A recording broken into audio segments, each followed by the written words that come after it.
नमस्कार मंडळी, कसे आहात सगळे? आशा करते की तुम्ही सगळे छानच असाल.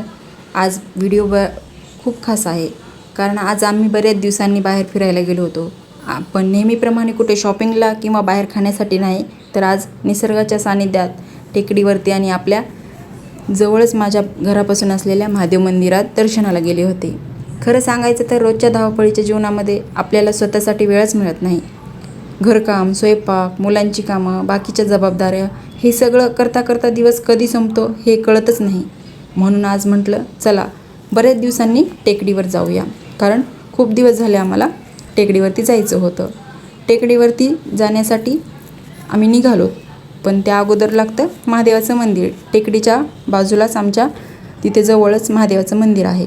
मग आम्ही अगोदर गेलो महादेवाच्या मंदिरामध्ये.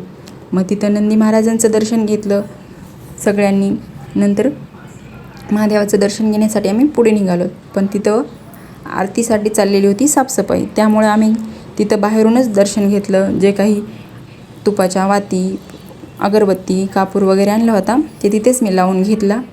आणि मग जो काही प्रसाद आणला होता तो त्या गुरुजींकडे देऊन टाकला की आरतीच्या वेळेस सगळ्यांना वाटा म्हणून. आणि तिथूनच आम्ही मग महादेवांचं दर्शन घेतलं शांतपणे. आणि मग तिथून निघाल्यानंतर असं ठरवलं होतं की आम्ही वरतून आरतीच्या अगोदर येणार. तर फायनली आम्ही आता निघालो टेकडीवरती जायला सुरुवात केली. आणि आजूबाजूचा निसर्ग पाहून मन अगदी प्रसन्न झालं. हिरवळ, मोकळी हवा आणि आजूबाजूची शांतता खरंच मनाला खूप छान वाटलं होतं. आपण रोज घरामध्ये कितीतरी गोष्टींचा विचार करत असतो, पण अशा ठिकाणी आलं की काही वेळासाठी सगळं विसरून जातो. फक्त त्या क्षणांचा आनंद घ्यावासा वाटतो. टेकडीवरती चालताना थोडासा दमही लागतो, पण तो दमसुद्धा छान वाटतो, कारण त्यातूनही वेगळं असं काहीतरी आपल्याला फिलिंग्स येतं. आता टेकडीवरती जाण्यासाठी तर रस्ता असा होता, तुम्ही बघू शकता व्हिडिओमध्ये. आणि मग तो आम्ही कसंबसं पुढे पार केला आणि थोड्या ठिकाणी दम लागला म्हणून 5 मिनटं आराम केला. त्यामुळं असं जाणवलं की आपल्याला चालताना की आपण खूप दिवसानंतर बाहेर निघालो, त्यामुळं आपल्याला असा दम लागतोय.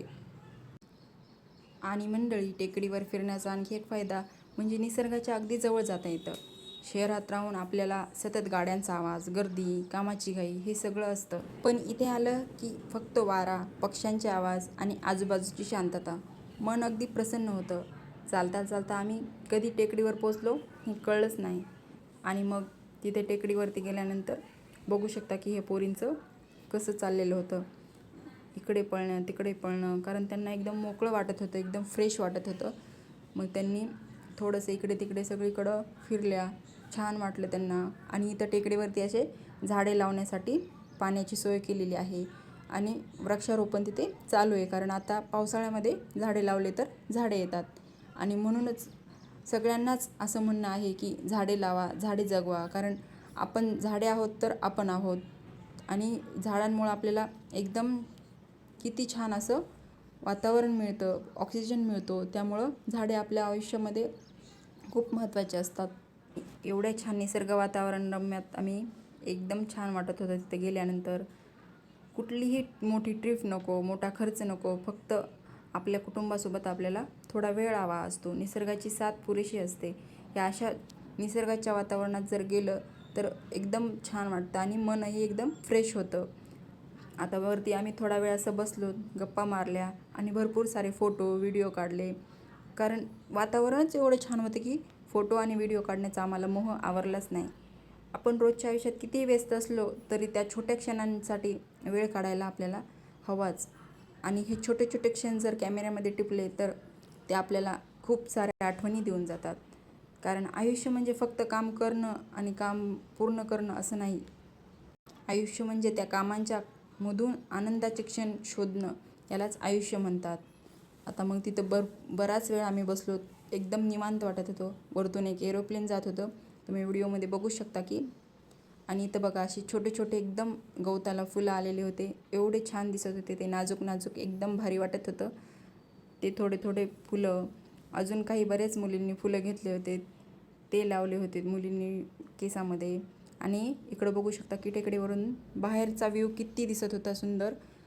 एकदम वरती आभाळ आणि खाली छोटे छोटे घरं आणि हवा, हळूहळू छान सुटलेली हवा, एकदम भारी वाटत होतं. आणि त्यानंतर मग हे चालली होती मस्ती मुलींची, की काहीतरी कुठले तरी फुलं घेऊन येत होत्या, लावत होत्या आणि त्यांना पण एकदम छान वाटलं. कारण महिन्यातून किंवा 2-3 महिन्यातून तरी असा एखादा वेळ घालवण्यासाठीचा क्षण पाहिजे निवांत आपल्या मुलींसोबत, कुटुंबासोबत. आणि मग आम्ही तिथे निवांत असं बसलो थोडा वेळ आणि आता निघालोत आम्ही. आता बराच वेळ झाल्यानंतर आम्ही निघालोत परतीच्या वाटेला, कारण अंधार पडण्यास थोड्या वेळात पडणारच होता, त्यामुळं खाली येणं गरजेचं होतं. मुली तर काही यायला तयारच नव्हत्या बघा. त्यांची अशी मस्ती तिथे चालूच होती की मग थांब अजून थोडा वेळ, पण तरीही आम्हाला आता खाली तर यावंच लागणार होतं.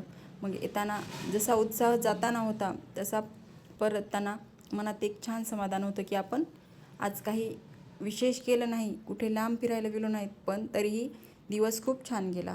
खरं तर अशा साध्या दिवसांमध्येच खरा आनंद आहे आपल्याला आणि एकदम मन शांत होतं. तर मंडळी, पुढं खाली आल्यानंतर महादेवांची आरती झालेली होती. मग आम्ही अजून आता समाधान कुठं होतं ना आपलं, महादेवांचं दर्शन घेण्यासाठी मग मंदिरामध्ये जाण्याचं ठरवलं. आणि मग मंदिरात पोचल्यानंतर आधी महादेवांचं दर्शन घेतलं. महादेवांच्या पिंडीसमोर बसल्यावर काही क्षण खरंच एकदम छान शांत असं बसा वाटतं, काहीही बोलू नये असं वाटतं. फक्त शांतपणे महादेवांकडं पाहत बसले. थोडा वेळ मनातल्या मनात जप केला महादेवांचा. सगळ्या गोष्टी त्यांच्या चरणी सोपवाव्यात असं वाटतं. आपण देवाकडे नेहमी काही ना काही मागत असतो, पण कधी काहीही न मागता फक्त एवढंच म्हणावं, महादेवा, माझ्या कुटुंबावर तुझी कृपा आणि आशीर्वाद कायम ठेव. कायम आयुष्यामध्ये सुख दुःख येतच राहतात. कधी एखादी गोष्ट आपल्याला मनासारखी होते तर कधी होत नाही, पण अशा वेळी देवावर विश्वास ठेवावा की मनाला एक वेगळीच ताकद मिळते आणि तिथूनच आपल्याला एक ऊर्जा मिळते नवीन. मग शेजारी स्वामींचं एक छोटंसं मंदिर होतं, तिथेही दर्शन घेतलं दत्त महाराज आणि स्वामी समर्थांचं. आणि आम्ही आता निघालोत वापस घराकडे. तुम्हाला व्हिडिओ आवडला असेल तर लाईक, शेअर आणि अजूनही तुम्ही चॅनलला सबस्क्राईब केलं नसेल तर सबस्क्राईब करायला विसरू नका. अशाच आपल्या रोजच्या आयुष्यातल्या छोट्या छोट्या गोष्टी, देवदर्शन, सणवार, घरगुती जीवन आणि माझे छोटेसे अनुभवही तुमच्यासोबत शेअर करत राहीन. पुन्हा भेटूया एका सुंदर व्हिडिओमध्ये.